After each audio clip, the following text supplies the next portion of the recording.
আল্লাহু আকবার। আপনারা যাইয়েন না।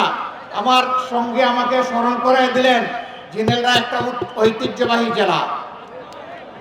এই জেলায় একটা বিশ্ববিদ্যালয় নেই, এই জেলায় একটা মেডিকেল কলেজ নাই, এই জেলার মানুষের চলাচলের জন্য সড়ক পথ ছাড়া আর কোনো ব্যবস্থা নাই।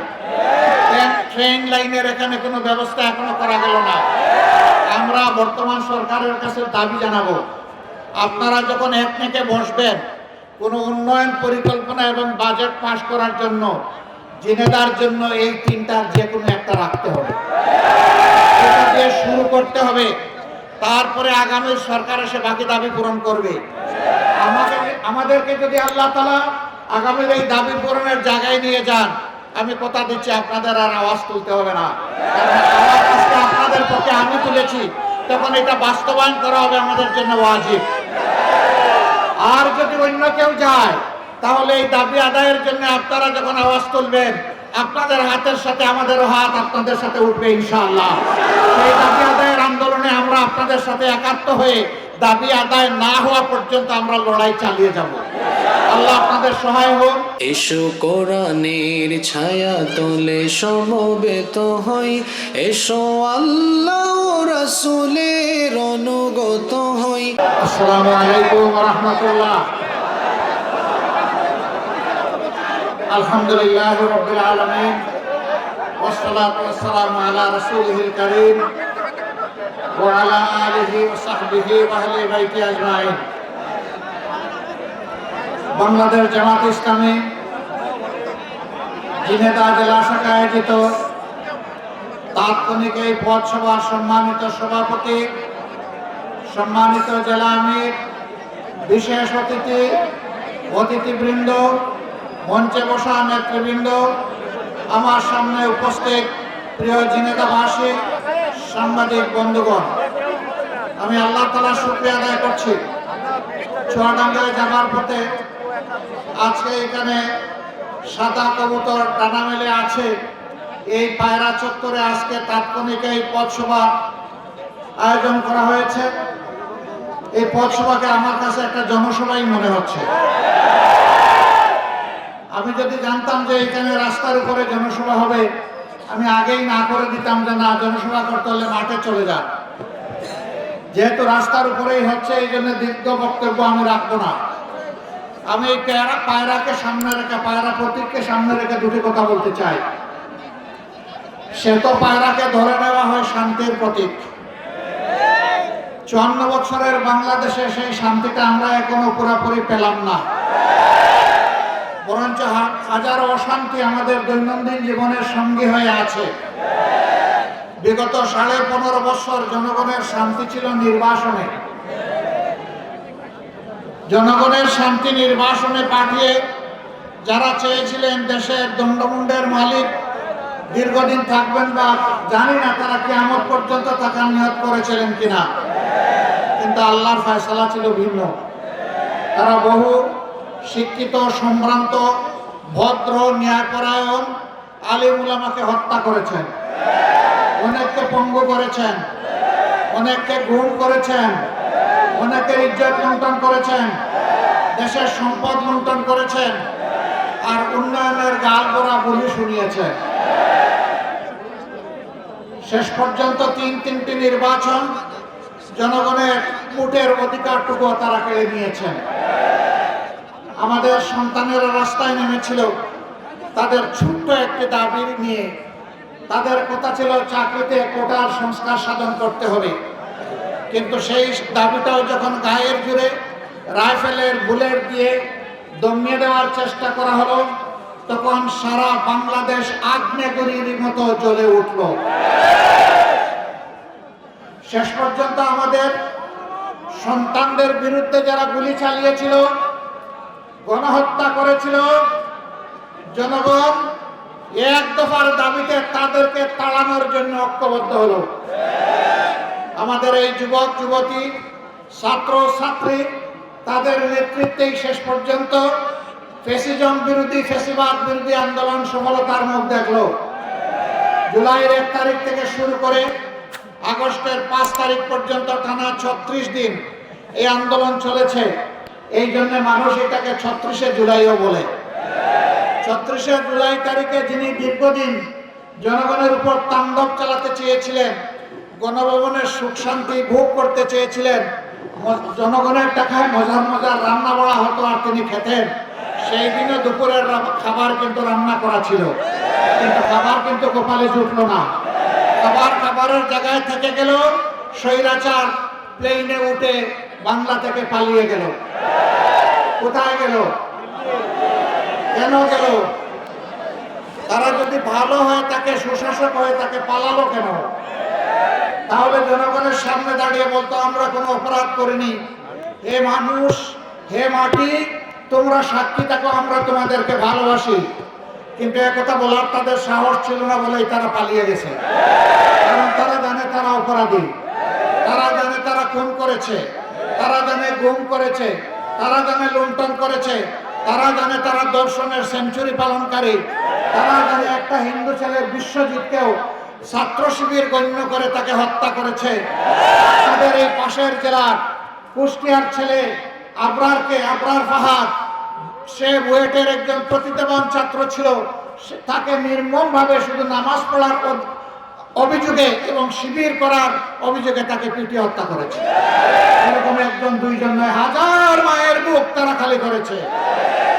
শেষ পর্যন্ত এই বাংলাদেশ আর তাদেরকে কবুল করলো না, তারা বাংলাদেশ থেকে পালালো। কিন্তু আগে যেমন 15.5 বছর দেশের মানুষকে শান্তিতে থাকতে দেয় নাই, পালিয়ে গিয়েও এখন শান্তিতে থাকতে দিবে না। আজকে এইদিকে ফুস করে, কালকে ওইদিকে মাথা তুলে। আলহামদুলিল্লাহ, ছাত্র জনতার ঐক্য ইতিপূর্বে যতগুলা ষড়যন্ত্র করা হয়েছে সবগুলাকে আল্লাহর রহমত নিয়ে ব্যর্থ করে দিয়েছে। এই জাতীয় ঐক্যবদ্ধভাবে আগামীরও সমস্ত ষড়যন্ত্র ব্যর্থ করবে ইনশাআল্লাহ। তারা তো গেল, এখন বাংলাদেশের কি হবে? এখন তো বাংলাদেশে আর চাঁদাবাজি হয় না। জিনাদা, এখন চাঁদাবাজি হয়? শিওর? এখন আর ফুটপাত দখল হয় না, বিভিন্ন স্ট্যান্ড দখল হয় না। এগুলো আপনারা চান? এগুলা মুক্ত বাংলাদেশ চান ইনশাআল্লাহ। আমাদের ছাত্র, তরুণ, যুবক সমাজ সেই কথাই বলেছে, উই ওয়ান্ট জাস্টিস। আমরা সব জায়গায় ন্যায় বিচার চাই, আমরা বৈষম্য চাই না, দুর্নীতি চাই না, চাঁদাবাজি চাই না, দখলদারি চাই না, সাম্যের বাংলাদেশ চাই, মানবিক বাংলাদেশ চাই। আমরা এই যুব সমাজকে কথা দিচ্ছি, তোমরা বুকের রক্ত দিয়ে আমাদের জন্য দ্বিতীয় স্বাধীনতা এনে দিয়েছো, প্রয়োজনে আমরা বুকের রক্ত দিয়ে তোমাদের দাবি পূরণ করবো ইনশাআল্লাহ। আল্লাহ যেন এই তৌফিক আমাদেরকে দান করেন। আমরা কথা দিচ্ছি, আমরা চাঁদাবাজি করব না, কাউকে চাঁদাবাজি করতেও আগামীতে দিব না। তবে আমরা না করতে পারি নিজের জায়গা থেকে, কিন্তু চাঁদাবাজি বন্ধ করার জন্য জনগণ যদি আমাদেরকে দায়িত্ব দেয় তখনই পারবো, এর আগে আমরা পারবো না। অস্ত্র আরেকজনের হাতে রেখে আমি দুর্নীতিবাজকে শাসন করতে পারবো না। সম্মানিত ভাইয়েরা, এই আমাদের সন্তানেরা একটা চাকরির জন্য আন্দোলনে নেমেছিল। হ্যাঁ, তারা সবাই কি চাকরি পায়? কেন পায় না? দুটি কারণে পায় না। একটা হলো সমাজের সর্বত্র বৈষম্য এবং একটা গোষ্ঠীর কাছে চাকরি বন্দী হয়ে গিয়েছিল। দ্বিতীয় কারণ হলো এমন শিক্ষা আমাদের সন্তানদেরকে দেওয়া হয়, দুনিয়ার শিক্ষার সাথে এটার গুণগত কোনো মিল নাই, অতি নিম্নমানের ভঙ্গুর শিক্ষা। এই শিক্ষা দিয়ে দেশেও ভালো কিছু করা যায় না, বিদেশে গিয়েও ভালো কিছু করা যায় না। এই জন্য শিক্ষার জায়গায় আমাদেরকে হাত দিতে হবে। এমন একটি জাতি গঠন করতে হবে যেই জাতির সন্তানেরা শিক্ষিত হয়ে সারা দেশবাসীর কাছে নিজের কৃতজ্ঞতা প্রকাশ করার জন্য দেশবাসীর সেবা করবে। কেন কৃতজ্ঞতা প্রকাশ করবে? আল্লাহ দিয়েছেন মেধা, মা বাপ দিয়েছে টাকা, তাহলে দেশবাসীর কাছে তাদের কেন কৃতজ্ঞ থাকতে হবে?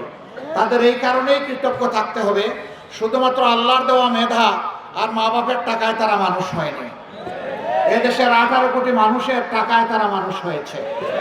যে প্রাইমারি স্কুলে লেখাপড়া করেছে, সেই প্রাইমারি স্কুলের প্রত্যেকটি ইট, বালু, পাথর, নুড়ি, পানি, মিস্ত্রির হাত, সিমেন্ট, রড সব কিছুতে এদেশের 18 কোটি মানুষের হাত আছে। তাদের ট্যাক্সের টাকায় ওই উন্নয়ন হয়েছে, ওই বিল্ডিং গড়ে তোলা হয়েছে। যে শিক্ষকের বেতন দেওয়া হয় তাদের ট্যাক্সের টাকায় দেওয়া হয়। যে রাস্তা দিয়ে তুমি হাঁটো, যে রাস্তা দিয়ে তোমার মা বাপ গাড়ি চালায়, ওই রাস্তাটাও জনগণের টাকায় হয়েছে। সুতরাং একথা কোনো শিক্ষিত মানুষের মনে করার কোনো কারণ নেই যে আমার মেধার সমস্ত বেনিফিট আমি শুধু নেব, দেশবাসীকে আমার দেওয়ার কিছু নেই। অবশ্যই দেশবাসীর ঋণ পরিশোধ করতে হবে। সেই রকম নৈতিক বোধ সম্পন্ন একটা জাতি আমরা গড়ে তুলতে চাই। তার পাশাপাশি এমন একটি শিক্ষা তাদের হাতে দিতে চাই, যে এই শিক্ষার পাঠ চুকানোর পরে তারা এক টুকরা কাগজ নিয়ে বা কয়েক টুকরা সার্টিফিকেট নামক কাগজ নিয়ে এই অফিসে ওই অফিসে, মামুর কাছে খালুর কাছে তাদেরকে দৌড়াদৌড়ি করতে হবে না। শিক্ষার পাঠ চুকানোর সাথে সাথে এক হাতে উঠবে সার্টিফিকেট, আরেক হাতে উঠে আসবে কাজ। তারা বেকার হবে না, বরঞ্চ প্রত্যেকটা হাত হবে দেশ গড়ার কারিগরের হাত। সেই শিক্ষাই আমরা জাতিকে দিতে চাই ইনশাআল্লাহ। যদি সেই শিক্ষা আমরা জাতিকে দিতে পারি, একদিকে নৈতিকতা, আরেকদিকে জীবনের বাস্তবতা, তাহলে এই জাতি হবে দুনিয়ার একটা সর্বাধুনিক শিক্ষিত সভ্য উন্নত জাতি। আপনারা কি সেই জাতিতে চান? এমন একটা জাতি কেবল মানবিক জাতি হতে পারে, যে জাতির প্রত্যেকটা মানুষ প্রত্যেকটা মানুষকে সম্মান করবে। দেখবে না সে কোন ধর্মের, দেখবে না সে কোন দলের, দেখবে না তার সামাজিক মর্যাদা কি, দেখবে না তার শিক্ষার উচ্চতা কি, শুধু দেখবে সে একজন মানুষ। এইভাবে মানুষ যখন মানুষকে সম্মান করতে শিখবে একটা সমাজে, সেই সমাজটা হবে বৈষম্যহীন মানবিক সমাজ। এই সমাজটা দুর্নীতিমুক্ত, ঘুষমুক্ত, এই সমাজটাই বাংলাদেশ জামাত ইসলামী গঠন করতে চায়। আপনারা কি তার সাথে একমত? এই হালকাভাবে বললে হবে আপনারা একমত? আলহামদুলিল্লাহ। আল্লাহ তাআলা আপনাদের হাতগুলোকে কবুল করুন। আপনারা তৈরি হন, লড়াই আমাদের শেষ হয়নি। সুষ্ঠু একটা নির্বাচন আদায় করার জন্য আরো অনেক লড়াই আমাদের সামনে রয়ে গেছে। সেখানে কালো টাকা আর পেশি শক্তি আগামীতে যেন আমার ভোটের অধিকার কেড়ে নিতে না পারে। এখন থেকে হাত মজবুত করতে হবে, বলে দিতে হবে আমরা মানুষ, আমরা সাধারণ কোনো প্রাণী নই যে তোমাদের টাকার কাছে বিক্রি হব। আমরা আর কালো টাকার মালিকদেরকে বরদাস্ত করব না।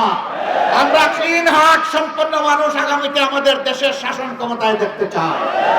আমরা কথা দিচ্ছি, আপনাদের দুয়ায়, আপনাদের ভালোবাসায়, আল্লাহ তাআলার ইচ্ছায় যদি এই দেশ পরিচালনার দায়িত্ব আমাদের হাতে আসে, ইনশাআল্লাহ আমরা দেশের মালিক হব না, আমরা কসমকে বলছি আমরা দেশের সেবক হব ইনশাআল্লাহ।